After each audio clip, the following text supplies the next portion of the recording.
What's up, punk? Send those books home for. They ain't gonna help you on the streets. To study? Yeah, man, you need join our crew, aka the Cobra. Yeah, ain't nobody messing with the Cobra. I mean, I don't know. I kind of want to go to college. Nah, man. I mean, we're just having some fun. Nobody in our gang gets caught anyway. Well, I guess sure. All right.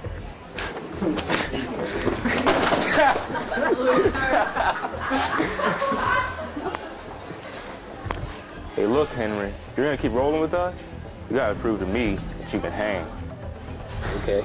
All right, then. Go. Henry, what are you doing? Every year, over 7,000 arrests result from gang activity. You could end up just like these criminals. Is that what you want? Don't be a part of the problem. Be a part of the solution. Surf by the award-winning RVTV.org, the official website for Roanoke Valley Television Channel 3. The site features new content like the Media Center, where you can view selected RVTV programming. Also find RVTV's daily lineup, information on RVTV shows, a photo gallery, and even a Notify Me sign-up to keep you posted on upcoming RVTV events. It's all at RVTV.org, the official website for government and educational television in the Roanoke Valley. RVTV. Hi, I'm Justin McLeod, Community Relations Coordinator for Roanoke City Public Schools. This month, we'll introduce you to a real-life wonder at Lincoln Terrace Elementary. We'll tell you about some students doing some wonderful things at Garden City Elementary. And members of Junior Achievement are teachers for a day. That and a whole lot more in this month's show. If you would like to adopt a pet, did you know that you can also go to the RCACP website and their Facebook page to look at pets for adoption? It's easy to do. Simply go to their website at rcacp.org or visit their Facebook page. Both sites include information and pictures of animals waiting to be adopted. Help make a difference in the life of a pet today. Adopt from the Regional Center for Animal Care and Protection.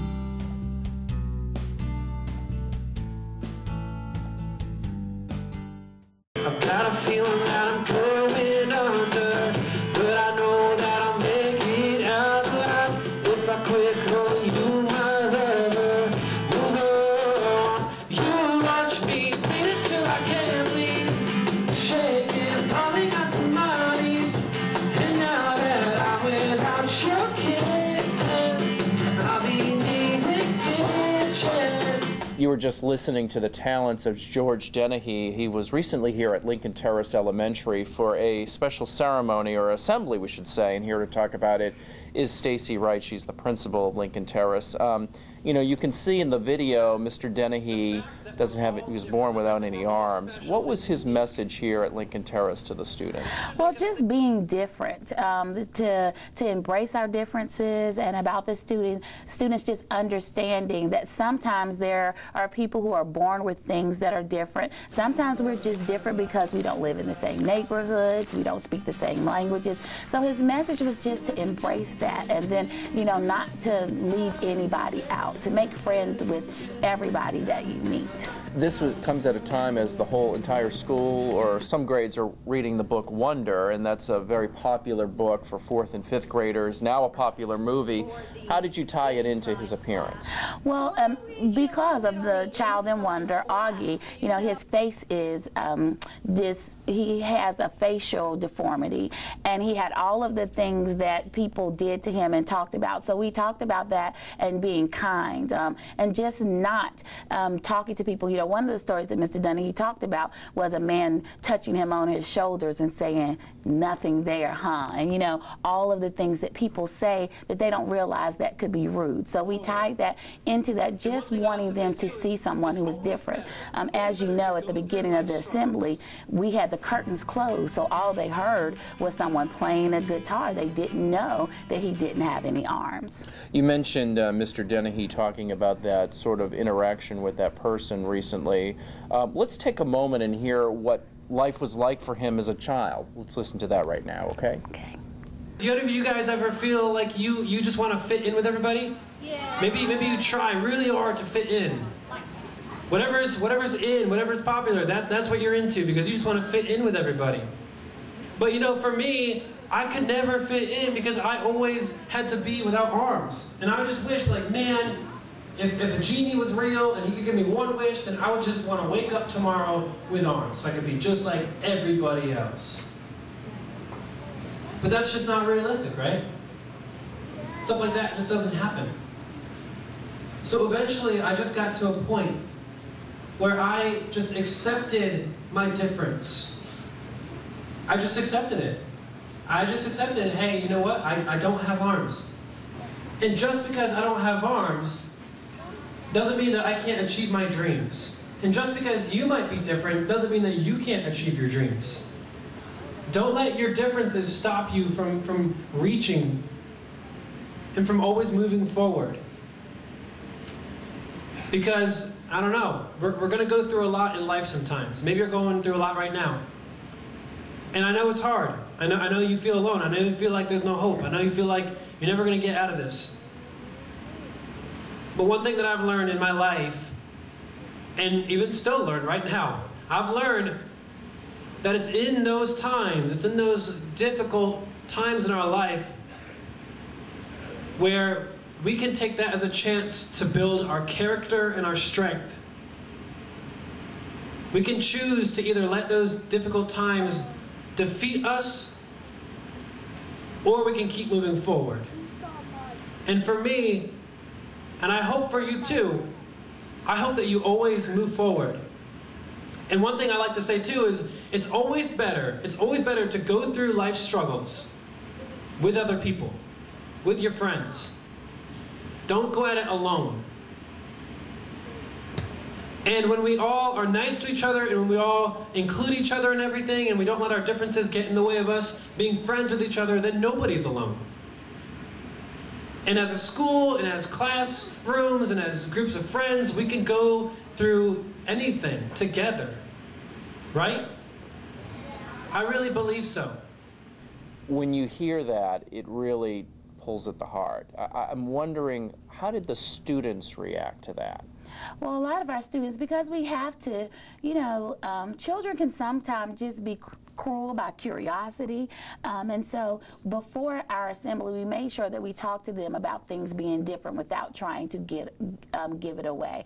I noticed it had a great impact on a lot of our students. Many of our students, when they went back to the classrooms, were drawing pictures of George with no arms but playing the guitar with his foot. We sent a lot of those to him because we were very grateful. And then they talked about just being able to respect one another. You know, in the time that we live in, we think that we can say and we can do anything that we want to do.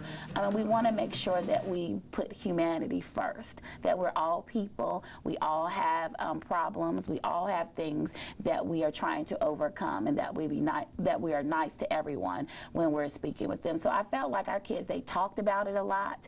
A lot of Mrs. Seth, which is our reading specialist, she's the one who knew Mr. Dennehy before, and a lot of the children came up and thanked her for allowing him to come and for bringing him, and it just gave us an overall calm, you know, for that day. And we're going to wrap it up even with having kindness, a challenge in January after we finish the book. So just, you know, 30 days of kindness or what we're going to do. So I think that our kids have been very receptive to it. The thing that I noticed was the students asked really good, poignant questions, and he was very candid with his answers. Mm-hmm. Did you notice that as well? I did, and I was very proud of our students because we did not give them questions to ask, and then also we didn't know who he would call on, but I think that he did give them very clear answers about how it really made him feel. And I think sometimes, even with childhood play, you know, how we can say things to friends on the playground, that it really made them take time to stop back and think, because you never know how someone's feeling on any given day.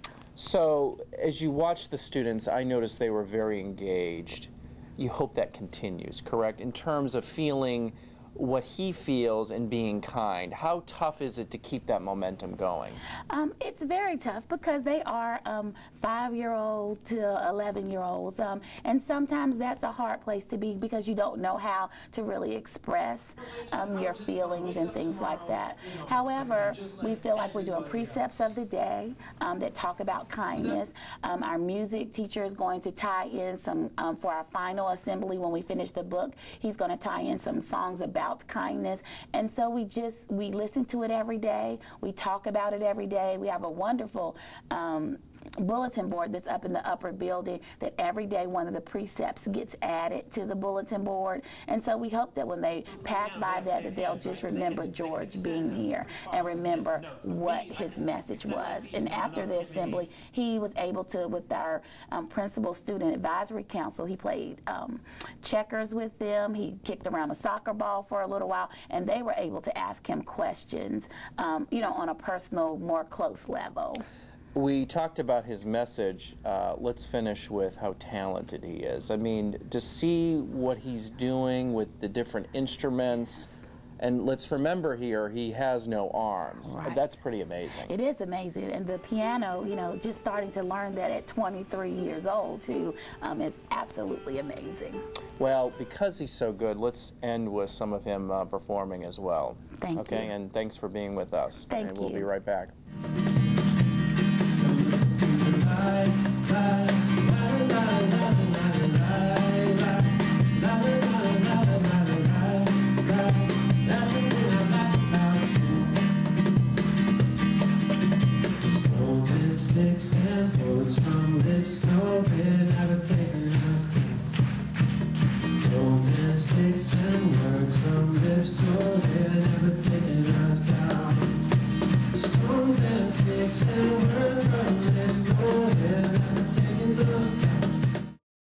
Want to learn how to manage your money better, save for that car or dream home, or be able to bounce back from bad credit mistakes? Bank On Roanoke Valley can help.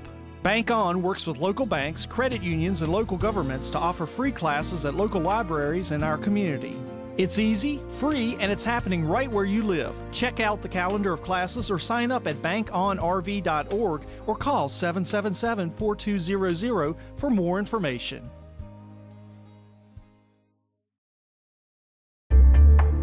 There's a myth out there that somebody who's using drugs is engaged in a selfish habit, that they're not hurting anybody, and I can say that's not true at all. Every drug user has somebody that they've hurt, that they've not been there for because they're under the influence, or they're using their time and money to obtain drugs. I see a lot of people in the probation office who steal from family members, steal from friends and businesses, so I can truly say that a drug addiction and drug habit hurts everybody. We're here today in the classroom of the Regional Autism Program here at Garden City Elementary, and joining us today is Sierra Price. She's the teacher, as well as Miss Jill Lane. She is the principal here at Garden City Elementary. So each day this classroom sort of turns into a coffee shop. It does, Tell us about it. So I saw this idea by a special ed teacher blogger on the internet a few years ago and had kind of tucked it away back of my head and thought, one year I'm going to have a class that we're going to do this with. And last year was that class. So the kids, we take orders via Google Docs. They get their orders in 15 minutes before their delivery times of 8, 10, and 12. They read off the orders, write the orders down, they fill the orders. It's like an assembly line from start to finish. Put the orders on the delivery cart and they take them through the building. And this is something that the staff sort of does the orders. What's been sort of the reaction amongst the staff on this program, Ms. Lane? Well, they're very excited about it. They enjoy the coffee throughout the day, a little pick-me-up, and they enjoy helping the students that are doing the program get the skills that they need. So they're very excited, and we sell a lot of coffee. Yes, we're very caffeinated. It smells pretty good in here, too. As we mentioned, these are the students who are in the Regional Autism Program. What is the benefit of the students beyond helping? Beyond helping, it's expanded their communication greatly. I have had students who were minimal talkers, if not nonverbal, who are now saying, "Hi, how are you? Thank you for your business," who have learned every staff member's name in the building. I have a few students who, we have several staff that are regulars, they order every day. I have 2 students who have those orders memorized. I'm one of them. I could be at my desk and tell the student that I'm ready for my coffee, or to put in my coffee order, and he knows, he goes, makes it from start to finish all by himself. So it's been great to build their independence. We've used it to implement some reading and math. They are able to get the concept of real life money. On Fridays, they write up an invoice to each teacher for the week. We put it in their mailbox. By Wednesday of that next week, the teachers pay. The kids are counting the money, they're making change, things like that. And it's also increased just their overall morale, and they're able to see how much they're capable of. Ms. Price mentioned the independence. Ms. Lane, when you've witnessed them here, describe how the students sort of come to life, but they really embrace the project, right? Oh, yes. The students very much enjoy it. They enjoy all of the hands-on parts that they do with getting out the cups and making the coffee and putting in 2 sugars and so forth. They enjoy moving about the building, and they get to be a part of something else other than just this classroom in the building. Now, on a regular basis, they are out in the building, but in this aspect, people are looking for them to come to them. They want them to come to their classrooms. They want to see them coming, and the kids feel that when they're moving throughout the building. So they've, I think, increased in their, like she said, their social skills.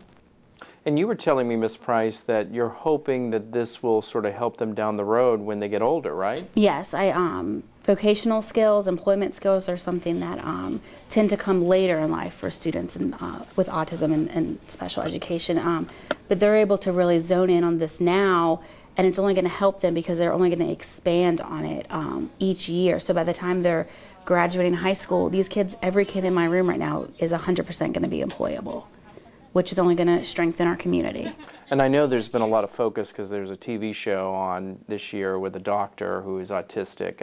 Ms. Lane, maybe talk about, there's so much misconceptions, are there not, amongst even myself about autistic? We just think they can't do it, and that's not true, is it?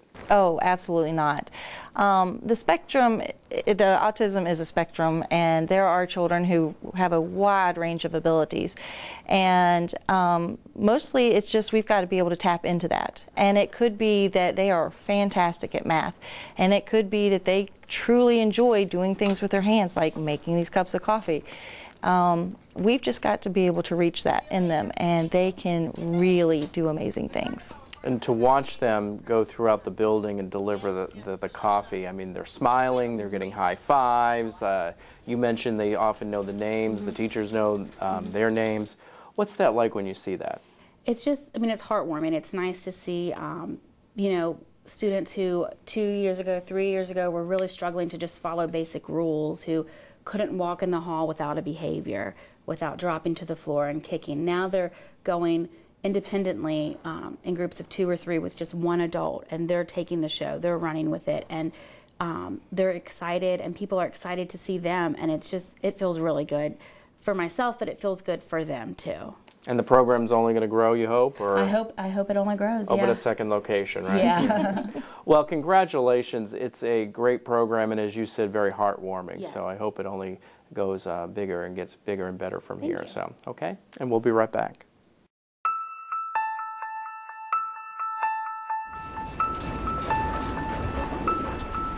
Hey, Melissa. Hey. I like your outfit. Thank you. No, I'm just kidding. You look ridiculous.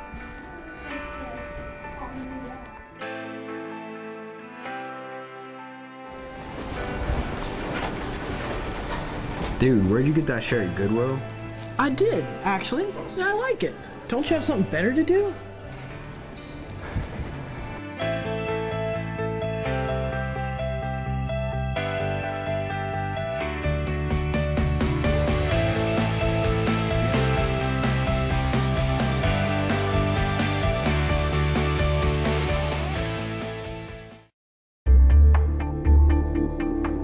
A lot of times, especially if they're injecting, they'll have track marks, they'll have needle marks on their arms. A lot of them will have extreme weight loss. They have an inability to focus on a task or schoolwork and complete things like they normally might have been able to do before. Those are some of the big things. They like to sleep a lot and just mainly be alone, and they're kind of acting different than they were prior to starting the use of heroin.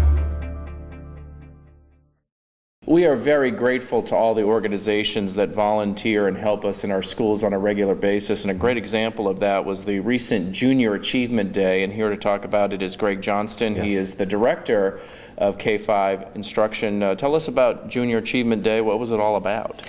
Well, on November 15th, we had JA Our City Day. It was a partnership with Leadership Roanoke Valley, Roanoke City Public Schools, and Junior Achievement to celebrate the 60th year of Junior Achievement.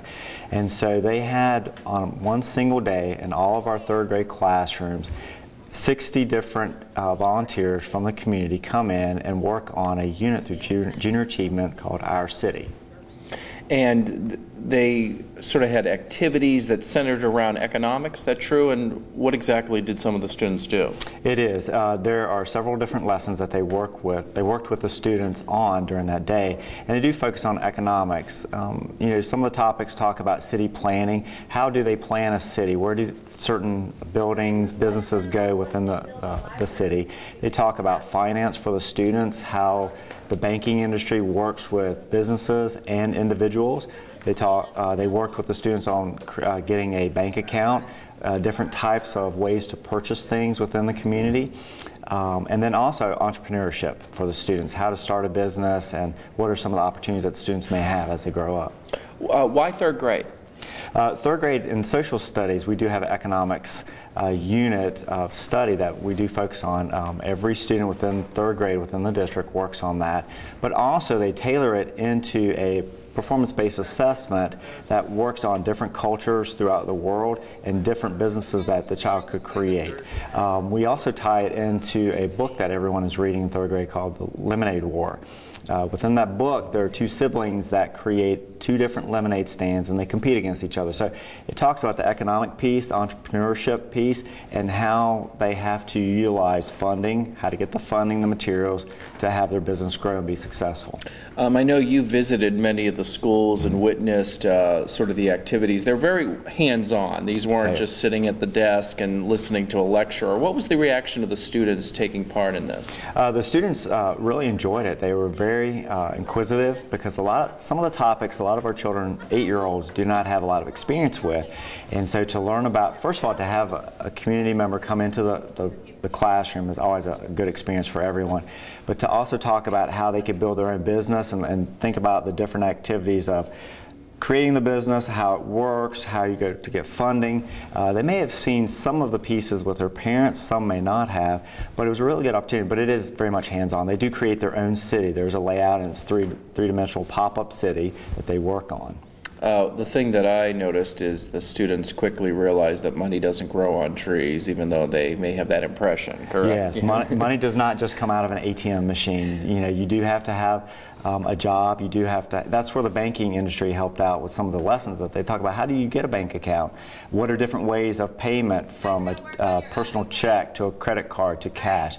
So they did discuss all those pieces within the lessons. These volunteers, in many ways, were teachers for a day. I would imagine they learned a lot too. What was their sort of interaction or reaction? Well, at first I think sometimes it can be a little overwhelming because they were going to be with the classroom all day long, but they were very positive, they were very energetic, and they did a wonderful job just watching them interact. I did go to several different buildings during the day, and I think they did very well. They had the audience, they were paying attention, they were very much involved. We see this on a regular basis, not just with Junior Achievement or Leadership Roanoke Valley, but community groups and churches that come into the schools on a regular basis. How important is that to the success of the school system? I think it's very important because it shows, especially the children and the teachers, that we're all involved in the benefit of a child being successful, whether in school and then also when they go into the community. So we are dependent upon those partnerships, and we believe that they're a vital asset to our growth and success.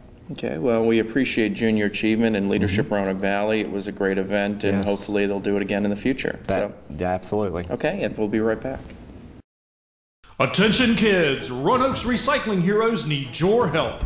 Join the Single Stream Recycling Team and rescue your family, friends, and neighbors from recycling trouble. Recycling heroes always put these items in their blue cart. Mail, magazine, and newspaper. Flattened cardboard. Cereal boxes and tissue boxes. Aluminum and metal cans. Plastic tubs and containers. Plastic jugs and bottles. Glass jars and bottles. Cardboard, milk cartons, and juice boxes. Recycling heroes never put these items in their blue cart. No food waste. No styrofoam. No plastic bags and packing material. No cords, hoses, or wires. Become a part of the Single Stream Recycling Team. Real heroes recycle!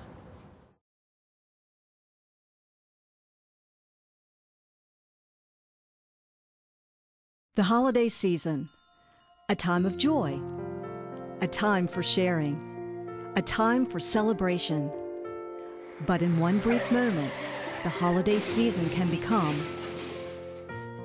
a time of sorrow, a time of regret, a time of loss. Before you get behind the wheel this holiday season, think. Don't drink and drive. This message is brought to you by the Roanoke Police Department. Before we go, we want to thank everyone who made the second annual Breakfast with Santa fundraiser such a wonderful success. It was held at the beginning of December at William Fleming High School. The breakfast was sponsored by the Star Council, a group of students from Patrick Henry and William Fleming High Schools whose mission is to help our homeless students. Thanks to Sodexo Magic and its vendors, all the food was donated. Therefore, 100% of the proceeds will benefit homeless students in Roanoke City schools. The Star Council raised $3,100 at the event. When you include the sponsorships, it's closer to $13,000. Thanks to everyone who made this year's fundraiser so successful. We leave you now with more from the breakfast. Happy holidays, everyone.